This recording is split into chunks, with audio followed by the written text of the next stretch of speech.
Hello everybody. How y'all doing?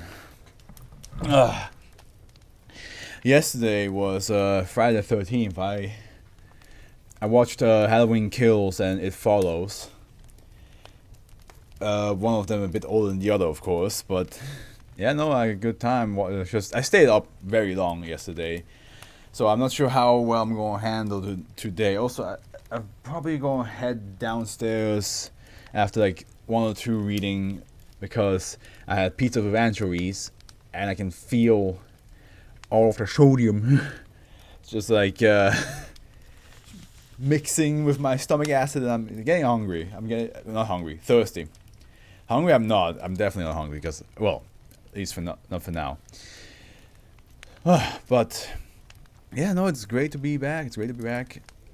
We had a lot of breaks this year when it came to streaming, which was due to like either work or vacation or just didn't feel motivated. So I hope I can now bring in a fresh new layer, like, I don't know, batch of energy to get this all rolling again, basically. That's why I forgot. It's been so long that I forgot about Henry. He needs to be behind me. There we go. I almost forgot about Henry. Alright, now. Yep. There we go. Okay. Music is set to random? No, it's not. Did that now. Oh yeah, that's another thing I think I forgot. Let me go over here. Yes. Oh no, it is. It does show. We're good. So yeah, without further ado, let's get to the very first SCP today, shall we? Which is called Reflection Infection. Alright. Oh, the nice little short one, except there's an experiment log that makes it a bit longer, but not by much. We'll close the laptop here for now until I have to double check something else. Okay, let's get started. Euclid. SCP-1620 is to be contained in a sealed room with walls and ceiling painted a flat, non-reflective gray color, with the object's inner surface pointed away from the door at all times. No reflective surfaces of any kind should be brought into SCP-1620's containment cell, including camera lenses. I assume cell phones as well, you know. Personnel who's wishing to enter SCP-1620's containment to attempt a sample must obtain level 4 authorization. That's only in non-reflective clothing and submit to a 24-hour isolation. I realize how dirty my glasses are. Where, oh, it's downstairs. Ah, fuck it. And submit to a 24-hour isolation period afterwards to ensure no accident spreading of -1.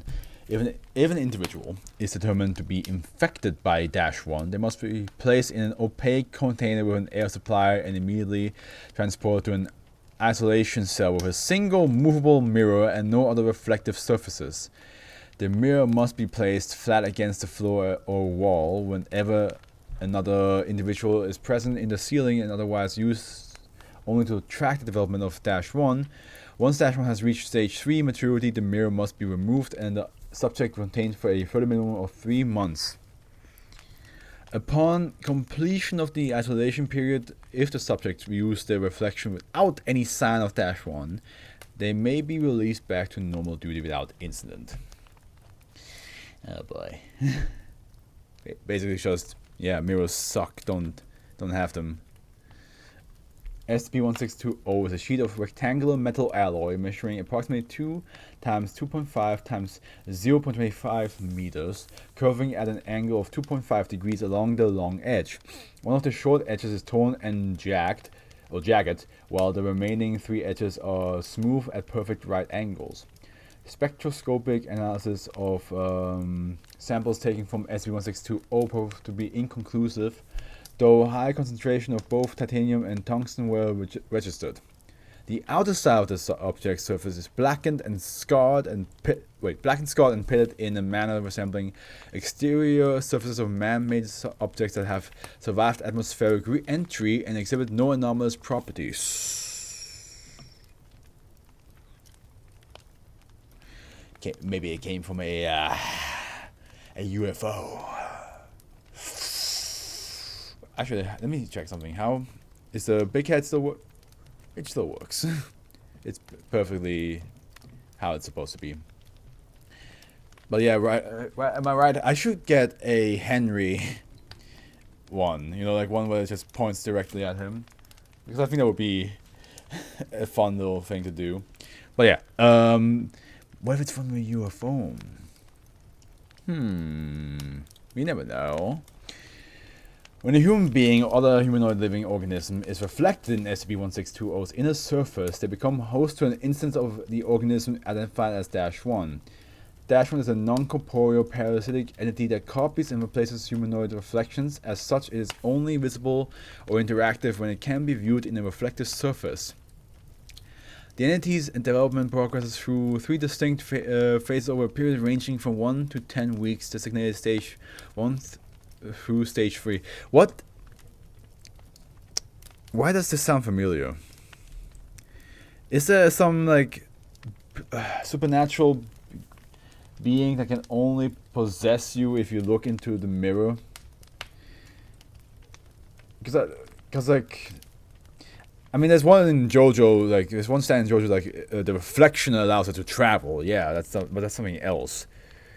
I guess that's something that like is like if you look in the mirror, it kind of like takes over you. Like, I don't know why that sounds familiar. Like as if I heard something similar, like a similar story to that.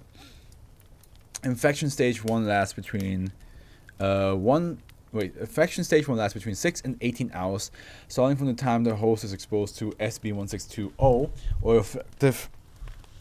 This microphone is a bit too close, so I'm just going to.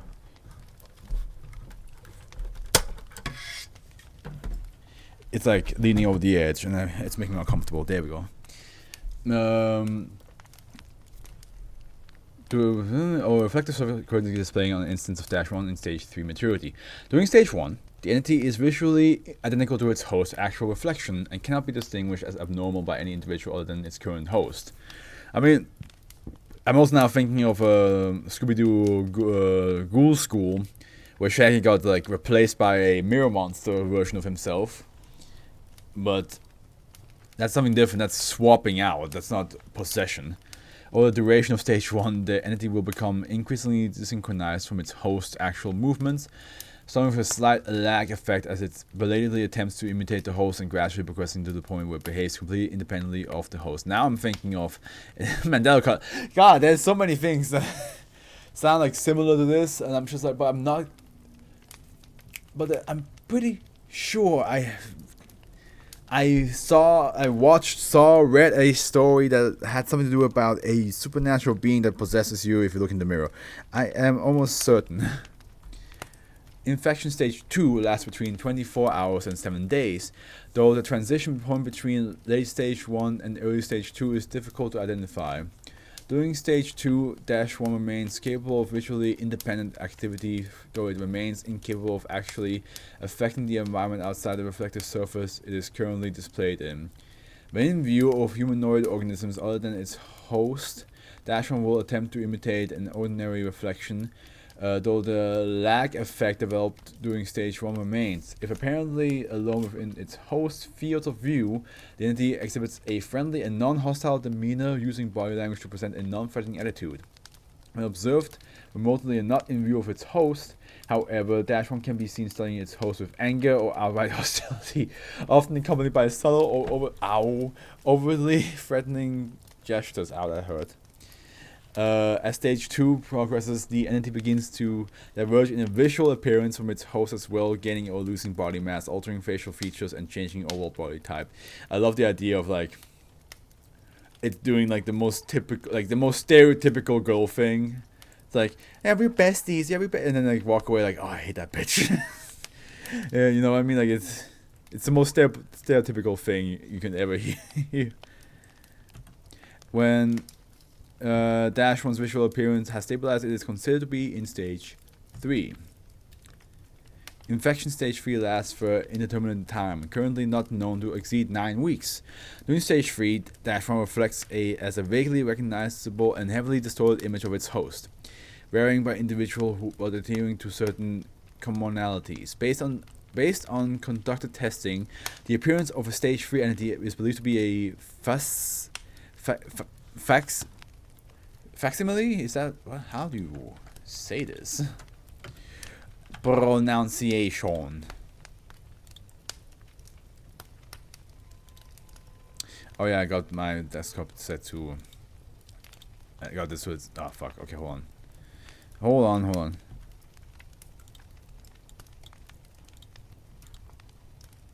Facsimile. Okay, so it's basically how I say it. Good.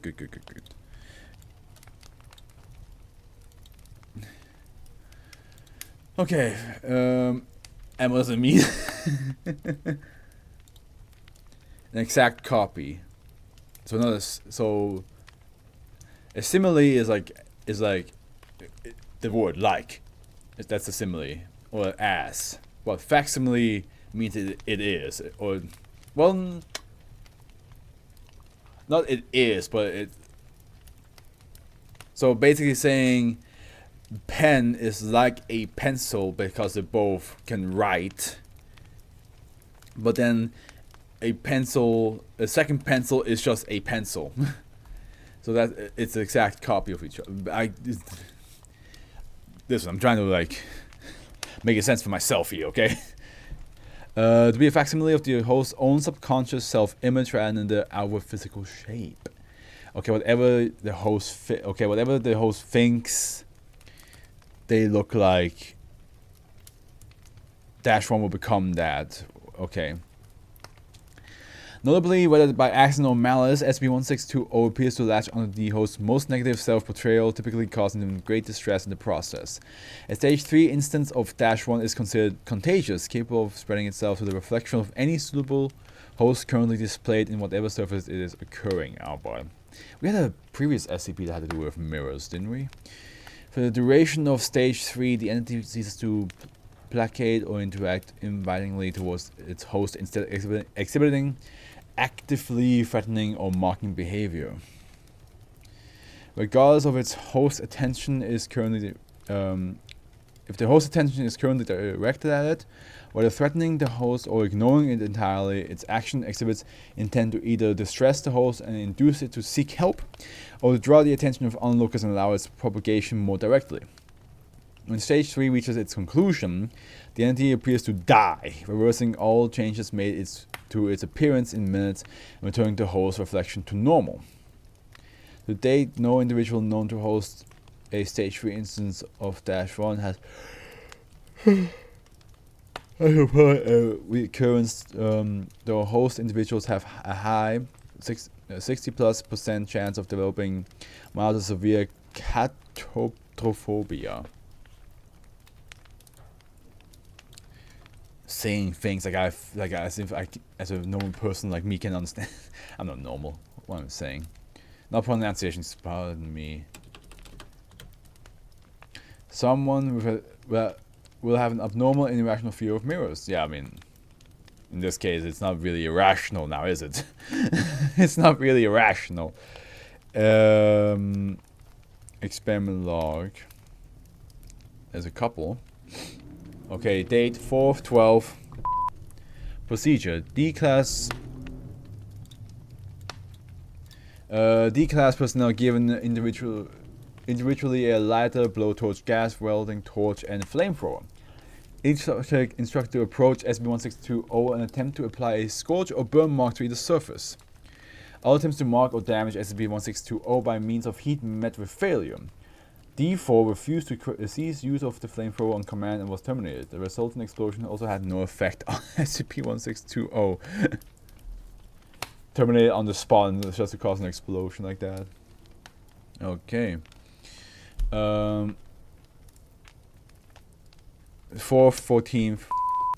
SCP-1620 removed from containment and transported it in a sealed, opaque container to an outdoor location for destructibility testing. D-class personnel given various construction tools including saws, drills, sledgehammers, and handled jackhammers and instructed to attempt to cause visible damage to SCP-1620's surface. All manner of handheld tools fail to scratch, dent, or mark either surface of SCP-1620. Application of a pneumatic jackhammer to the object's damaged side succeeded in dislodging multiple samples. Samples removed for further testing. Date 4th, 18th. Subject D5 deliberately exposed to the object and allowed to develop to infection stage 2, instructed to interact with -1 and ask its question. -1 made no attempts to return interaction, instead smiling at D5, nodding, presently giving small waves of welcome, and occasionally miming hugs in the air. When D5 was seen to be looking away from the mirror, -1's expression became flat and contemptuous, baring its teeth and reflexively clutching empty air in the strangling motion of drawing a finger across its throat. Such a drama queen. Day 5th, 4th. Live orangutan exposed to SCP-1620 placed in isolation and observed visually via remote camera in view of a mirror. Yeah, let's see if animals get affected by it, especially animals who understand reflection a bit more than others. 14 hours after initial exposure, orangutan's reflection viewed to be acting independently of its host as normal for stage 2 entity. Orangutan seemed to exhibit great distress, behaving in a threatening manner towards its own reflection as it would another hostile orangutan. I mean, yeah. I think the orangutan, like, I would assume an orangutan understands reflection a little bit. And then so for it to just move by itself, the orangutan is like hold the fuck up a minute. That's not supposed to happen. Listen, I might not fully understand technology and how mirrors work, but I do understand that that's not supposed to happen. Like, that's how I feel the orangutan is feeling. The orangutan actually has a pair of glasses on. It's like, now, hold the fuck up. Date 5th, 11th. Live iguana, live bull mastiff, live tuna, live African grey parrot exposed individually and sequentially to SCP-1620 placed in isolation, observed visually via remote camera within view of the mirror. All test animals and their reflections failed to exhibit anomalous behavior as far as 72 hours after exposure, at which point testing was aborted. Yeah, so at the end, like I said, orangutan maybe have a bit of a sense of what a reflection is, or at least that the reflection that if they see a reflection that they're like, oh, it's just me. But then, like, the more it moves by itself, they'll be like, oh, oh, god damn it, Legolas, oh. 5th, 16th. Subject D6 exposed to SCP-1620, allowed to progress partway through infection stage 1. The instructor to approach the mirror and destroy it while -1 was exhibiting anomalous movement. Mirror shattered without resistance. -1 visibly unharmed when next seen in another reflective surface and showed no reaction to its host. Though hostile and abusive gestures towards the host in stage 2 increased greatly in frequency and forcefulness. 5th, 18th. Subject D7 exposed to SCP-1620, allowed to progress into infection stage 2, then placed in a room with 2 mirrors on opposite sides. -1 exhibited standard anomalous behavior for a stage 2 maturity state, but all visible copies of -1 moved and acted in total unison and synchronization. Okay, so it doesn't like, it's not like all mirrors suddenly like become stage 2 -1s. Gotcha. 5th, 23rd. Subject D8 and D9 exposed to SCP-1620, allowed to progress into infection stage 3, then restrained together in a room with a single wall-to-wall mirror. The subject's parasite entities designated -1A and -1B respectively responded to each other's presence with excessive hostility. Both entities abandoned any pretense at staying with their host, traveling across the room in the mirror and physically attacking each other. Upon the apparent victory of -1A involving its opponents redacted, D9 went into immediate convulsion and died of an apparent brain hemorrhage. D8 suffered no visible physical injuries, but went into hysterics and repeated insistence that wasn't him. he wasn't really like that, requiring sedation before removal. Oh boy. Well, I would say we started off with a I don't know, something about, you know, mirrors being like doing some fucky wucky shit has always been uncomfortable to me. I don't know why. Maybe because like horror movies have like made it stable that mirrors will always have a jump scare, but like just in general, like the general concept of like maybe like the person you're looking at the mirror is the real you and you're the fake one. So if you walk away, you're the one that vanishes, and so on and so forth, like stuff like that. But I mean, at the end, they wouldn't vanish. It's just like a world that's opposite, just reflected.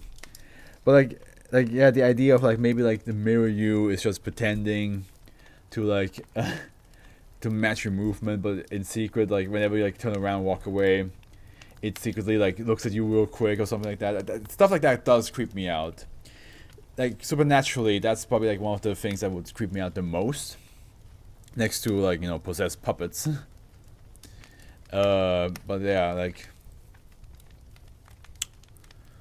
and with possessed puppet, I don't mean like the Chucky style. I mean like actual like, you know, puppets are like are suspensefully creepy. I mean, Child's Play 1 was suspensefully creepy as well if you think about it. But at the same time, there were moments where you like you just knew, like you saw the puppet like talk to the witch doctor that taught him the spell.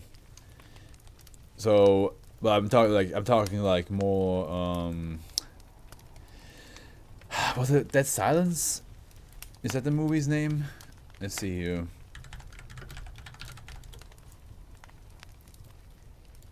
No, not this. No, it is Dead Silence. That was about a possessed puppet, you know. I mean, at the end, I'm pretty sure at the end, was the puppet actually possessed, or was it something else? I forgot. I haven't watched Dead Silence in forever. I watched it like 3 times, but it's been so long. But now, like, we had so many other horror movies that had to do with puppets, like what's the other puppet movie called? Puppet movie horror. I mean, Child's Play. The Boy. That's what it was. Yeah, because The Boy is now like, has like taken over like. But The Boy is a bit of a. Okay, I actually won't. I won't go into details because like, I personally think The Boy has a good twist to it. But if you know what I want to say about it, like being a bit of a, let's just say,